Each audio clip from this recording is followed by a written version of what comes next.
Buenas compis, bienvenidos a mi canal, soy Andrés Parretodes y en esta ocasión, en este vídeo, voy a realizar los que prometí al principio de este espectacular juego de PC de Town of Lights. Primero os mostraré el vídeo con el diario completo de René, que yo había recogido todas las fotografías y todas las piezas del cuaderno por todo el juego antes de jugar y mostrarlo a vosotros, y luego a continuación el vídeo final del juego. Espero que os guste y hasta la próxima serie. Dale a like si os ha gustado y hasta el nuevo vídeo y la nueva serie. Adiós.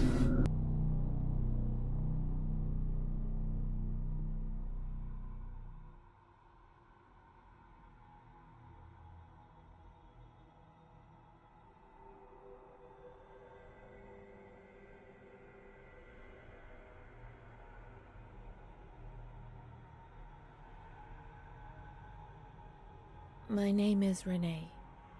They told me that I have to write this diary, but I don't feel like it. It's not true that I feel better when I write. Actually, it's worse. I was a shy girl, and I just wanted to be like the others. But that's not what happened. No. I did things that, when I think about them now, eventually brought me here.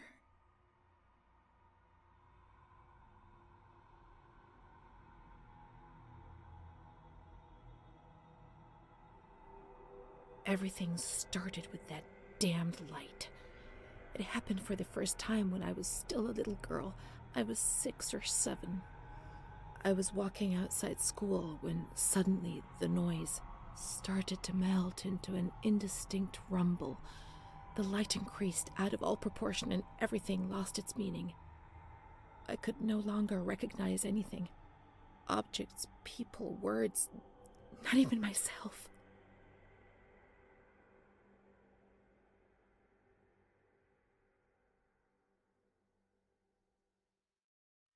I felt fear as a physical sensation.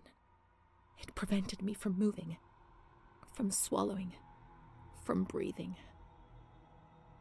After God knows how long, everything went back to normal, but a new fear replaced the old one.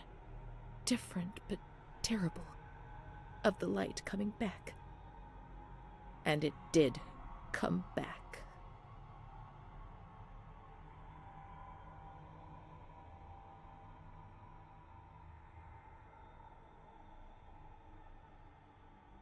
My memory of those years is hazy. Between the age of about 7 and 10, my memories are disconnected, and I couldn't say how many times and how frequently the light used to come. My mother gave me a doll around that time. Charlotte. Thinking back to it makes me want to laugh. But at the beginning, I remembered that I was afraid of her. I thought she wanted to harm me, to kill me and take my place. But when the light came, she would stay beside me, and her presence.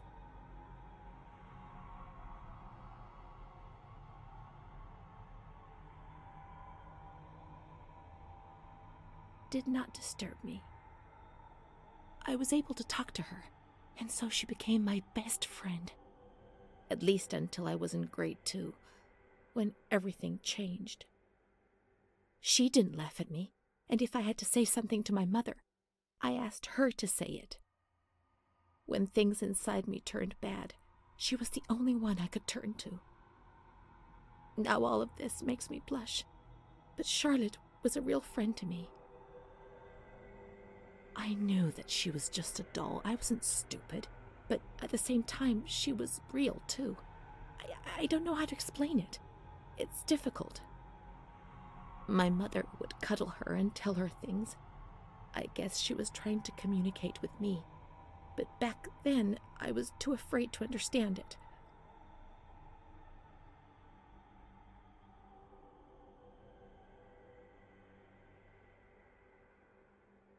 I didn't tell anyone about the light.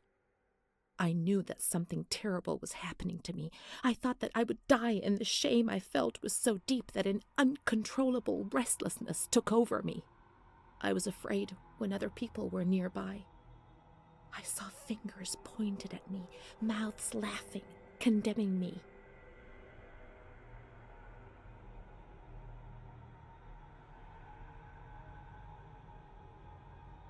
I tried to be alone.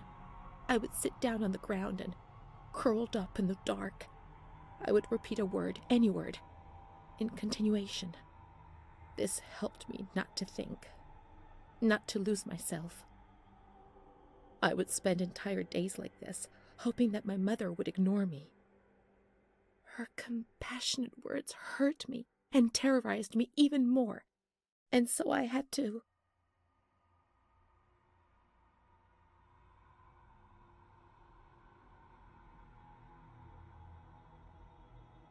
Shout and shout and shout those words. After a few days, things got better, and little by little I came out of my hiding place. But the fear was always there, under the surface, ready to strike me even harder.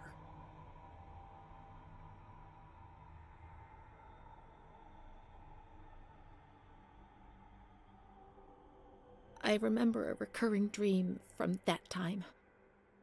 I used to have plenty of nightmares, but this particular one was so real that even today, I ask myself whether it could have possibly been just a dream. I was in bed, enveloped by the warmth of the blanket, in the dark, about to succumb to sleep, when I heard the bedroom door open. I turned to face the wall and did not have the courage to turn around.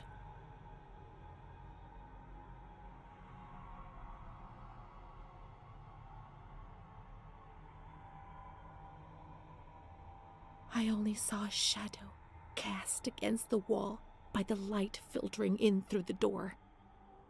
Then I heard the door close again, and I thought that it might have been my mother who, before going to bed, used to peep in to see whether I was sleeping. However, there was no time to breathe a sigh of relief, for footsteps approached the bed, and I heard the sound of breathing close by. Fear paralyzed me from head to toe. The blankets were pulled back. I remember the chill of fresh air on my spine. Someone sat on the bed, and I trembled.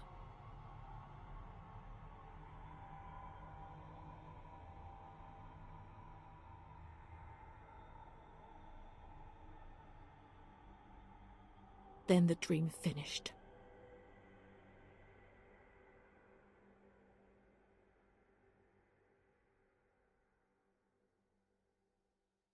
The light often came when I was at school, turning my fellow pupils into puppets that would terrorize me. To me, they appeared transformed, with the bloodied heads of animals stuck where their own heads should have been. I would curl up on the floor and would even wet myself. The teacher would try to console me and would smile at me, but her teeth and her eyes would terrify me even more. Things did change. I don't know why, perhaps during the second or third year of school.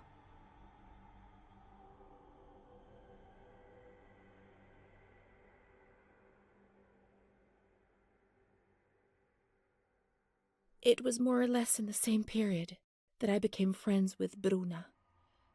I remember the sensation of joy I experienced when I felt almost normal. The light isn't coming. The dreams have gone, and I have a real friend, one who speaks to me.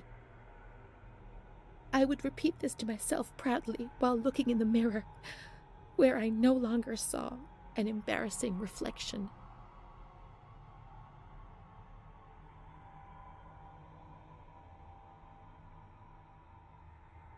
It seemed to me that the world was a difficult place, but it was no longer impossible. Bruna. I did not understand what Bruna saw in me, especially as she was almost 2 years older than me. I would tell her this every now and then, and she would joke about it, saying, "Nothing. I don't see anything in you. which is what I like about you. And then she would hug me.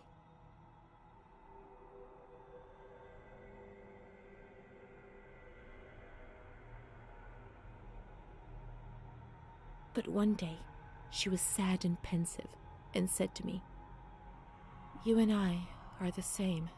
Don't be fooled. You are reserved and honest, and I'm not. But that's the only difference between us. The only one." Then she began to cry. I was struck by the perception in her words, but only today, after re-examining my past, do I understand what she meant.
Prince,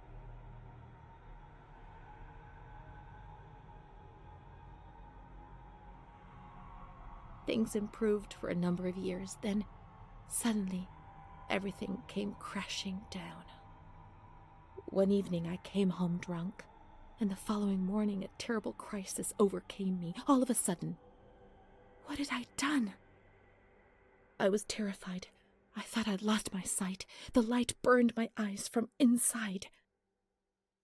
The memories of the previous day emerged in bursts, images, flashes, which unleashed something monstrous inside me. Repetition of words was no longer sufficient. Now there was a voice in my head which repeated them louder than I did, and they were words of accusation and blame. So I covered my ears and shouted and hit my head against the wall and threw up.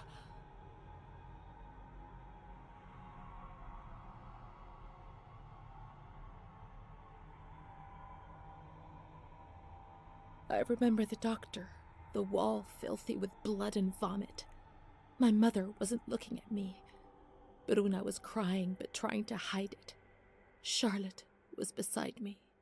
I never told anyone what had happened. He came to visit me, but I refused to see him. I became agitated. I think he liked me, even though things turned out badly. In that period, I began to suffer from memory loss. The few things I learned didn't please me at all. He told me that I was looking for him. It was all my fault. Bruna told me that sometimes I got drunk. People in the village gossiped about me. Sometimes I was covered in black and blue marks. I didn't realize what was happening to me, what I was doing.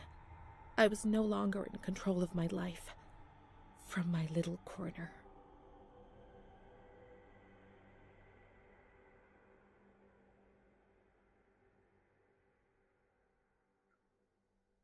He felt accused, hurt. I chased him away. I insulted him. He was proud, handsome. He said things about me to other people, which he shouldn't have said. Mother caught me coming home drunk. She beat me and sent me to speak to Don Gino every day. He came back and tried to speak to me. I think he liked me.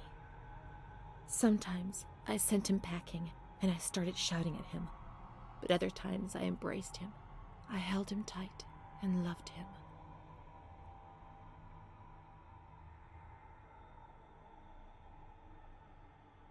But he couldn't bind himself to me. I was 16 and ill. I had no future. I didn't get out of bed for weeks. Then I did things I was ashamed of. I slept with men. The guilt tore at my soul, and the light came back to torture me. I invented stories to justify my actions. I couldn't bear my own weight.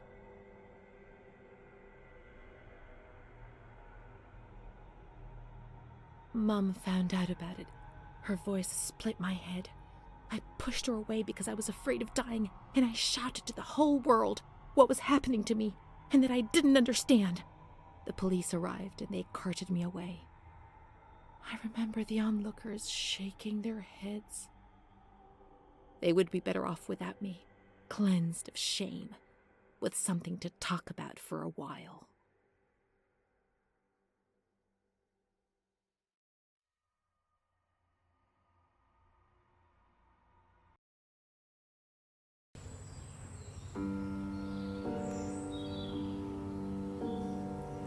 My name is Renee. I was a shy girl and I just wanted to be like the others. But that's not what happened.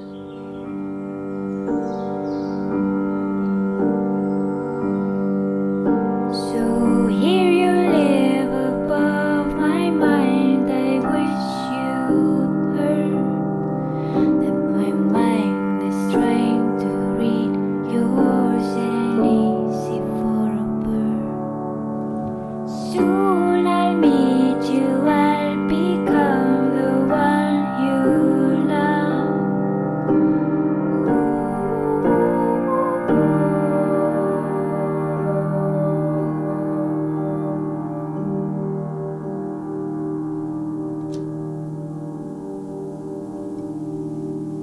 We're growing